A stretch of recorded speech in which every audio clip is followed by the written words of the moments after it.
on the Schwab Network, joining us for insight into UGI. This stock had a big move today, up double digits, highest level in about a year and a half, off the back of its latest quarterly report card. What's going on here, George?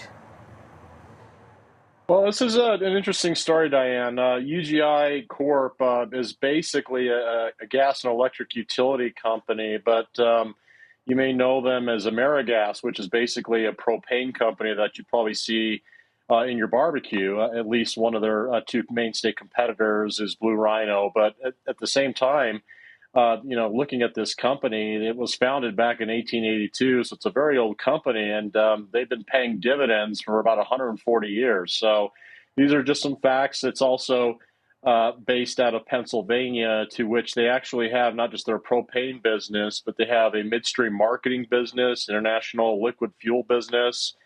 But at the same time, they also have an electric company that serves electricity to about 64,000 Pennsylvania residents. So the bottom line is this is a company that operates in four segments in the energy space, but they are differentiated segments. Now, they did report earnings to which they actually came ahead of estimates for fiscal year 2024 at $3.06 a share versus $2.94, but they did miss on sales coming in at 7.21 billion versus $8.45 billion. But irrespective of the miss on sales, the stock has moved significantly to the upside, hitting new 52-week highs as they guided higher for revenue and EPS for fiscal year 2025. But it's not about just raising guidance on EPS and sales. The whole story behind UGI really right now is there's potential for breakup value here. There's been a whole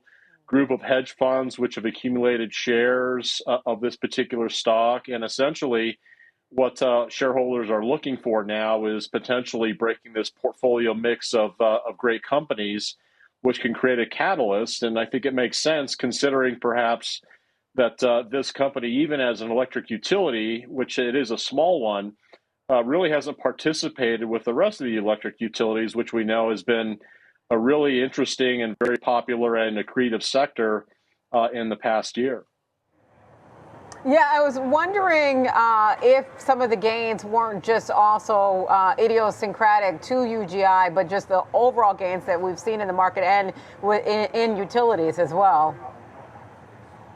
Yeah, so really, if you look at what's happening with the price performance of the stock, in the last 3 years, the stock has actually been down. And I think what's happening here is that the company itself, being so old and relatively, locked in terms of market share for both their propane business, but also their local electric utility, there's a lot of ample opportunity to essentially enhance the operational efficiencies of each individual business on their own, versus the earnings multiple, which seems to be anchored towards electric utilities. And I think this is essentially what the increase we're seeing today is a result of. It really comes down to idiosyncratic breakup value, which essentially brings more value to the higher multiple portions of the business, albeit maybe their marketing and midstream business as well as propane business, relative to their more stagnant businesses, which are inclusive of their electric utility business. So I think if you look at the other thing, there is a possibility going forward, I'm just speculating here, of a special dividend,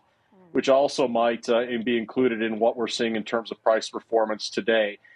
So the company, like I said, has been paying a consistent dividend for 140 years, and that's pretty remarkable. I can't say I've ever covered a company that's paid a dividend that long.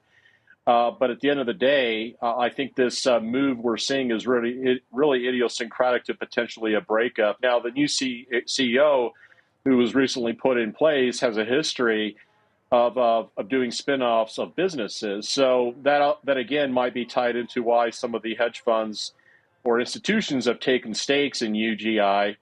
But nonetheless, the report was a catalyst, but I think it has to do with the fact that the company may be hinting more towards a breakup value, unlocking the earnings multiple of the more profitable businesses, but at the same time potentially, garnering a special dividend for total shareholders who accumulate the shares. All right, well, that will be something to watch. Had a big move today for the company. George Tsilis, Senior markets correspondent here on the Schwab Network. Thank you, George.